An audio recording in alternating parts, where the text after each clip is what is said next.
ഭർത്താവിനെ സന്തോഷിപ്പിക്കുക എന്നത് ഭാര്യയുടെ ഉത്തരവാദിത്വവും അതുപോലെ ഭാര്യനെ സന്തോഷിപ്പിക്കുക എന്നുള്ളത് ഭർത്താവിൻ്റെ ഉത്തരവാദിത്വമാണ്. ശരിക്കും അത് അങ്ങനെ കണ്ടു കഴിഞ്ഞാൽ വളരെ സിമ്പിളായിട്ട് എന്ത് ചെയ്യാൻ പറ്റും, നമുക്കിത് ഒരു അണ്ടർസ്റ്റാൻഡിങ്ങിൽ ഇത് കൊണ്ടുപോകാൻ പറ്റുമെന്നുള്ളതാണ്. ശരിക്കും ഇവിടെ നമ്മൾ മനസ്സിലാക്കുന്ന ഒരു പോയിൻ്റ്, അള്ളാൻ്റെ റസൂൽ പറഞ്ഞൊരു കാര്യമുണ്ട്, നിങ്ങളിൽ ഏറ്റവും നല്ലവൻ നിങ്ങളുടെ ഭാര്യനോട് ഏറ്റവും നന്നായി പെരുമാറുന്നവനാണ് എന്നുള്ളതാണ്. അതൊരു ചെറിയ സ്റ്റേറ്റ്മെൻ്റ് ഒന്നല്ല, അതൊരു ഗംഭീര സ്റ്റേറ്റ്മെൻറ്റാണ്.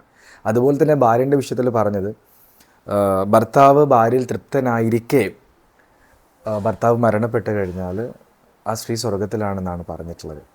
അപ്പോൾ ഇതൊന്നും ചെറിയ കാര്യങ്ങളൊന്നുമല്ല. അപ്പോൾ ഇവിടെയൊക്കെ നമ്മൾ മനസ്സിലാക്കേണ്ടത് ഭാര്യ ഭർത്തൃ ബന്ധത്തിൻ്റെ പ്രാധാന്യം എന്താണ്, ഇമ്പോർട്ടൻസ് എന്താണ് എന്നുള്ളതാണ്.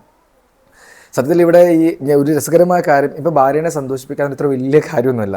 നിങ്ങളിപ്പോൾ രാവിലെ നിങ്ങളുടെ ഭാര്യയുമായിട്ട് പിണങ്ങി എന്ന് കൂട്ടിക്കോ, നിങ്ങൾ ജോലിക്ക് പോയി തിരിച്ചു വരുന്ന സമയത്ത് നല്ല പിണക്കാണ് രാവിലെ പിണങ്ങിയിട്ടുള്ളത്. നിങ്ങൾക്ക് അവൾക്ക് ഇഷ്ടമുള്ള എന്തെങ്കിലും ഒരു സാധനം നിങ്ങൾ വൈകുന്നേരം വരുന്ന സമയത്ത് പാക്ക് ചെയ്ത് കൊണ്ടുവന്നിട്ട് നിങ്ങളുടെ മുന്നിൽ വെച്ച്, നിങ്ങളുടെ മക്കളുടെ മുന്നിൽ വെച്ചിട്ട് നിങ്ങൾ പറയുകയും ചെയ്യുന്നത് ഇതെൻ്റെ പെണ്ണിന് ഞാൻ കൊണ്ടുവന്നതാണെന്ന് പറഞ്ഞിട്ട് നിങ്ങൾ ആ ടേബിളിൽ വെച്ച് കഴിഞ്ഞാൽ, അല്ലെങ്കിൽ അവളുടെ കയ്യിൽ കൊടുത്തു കഴിഞ്ഞാൽ, എത്ര വലിയ പിണക്കുള്ള ഭാര്യയാണെങ്കിലും ശരി, ആ പിണക്ക് അന്നത്തോട് കൂടി സോൾവ് ആവുന്നുള്ളതാണ്. സോ ഇത്ര സിമ്പിളായി കൈകാര്യം ചെയ്യാൻ പറ്റുന്ന വളരെ ബ്യൂട്ടിഫുള്ളായൊരു ബന്ധമാണിത്. അപ്പം അതിനെ ഒന്ന് മനസ്സിലാക്കി നമ്മൾ കൊണ്ടുനടന്നു കഴിഞ്ഞാൽ നമുക്ക് വളരെ നല്ല രീതിയിൽ മാനേജ് ചെയ്യാൻ പറ്റും.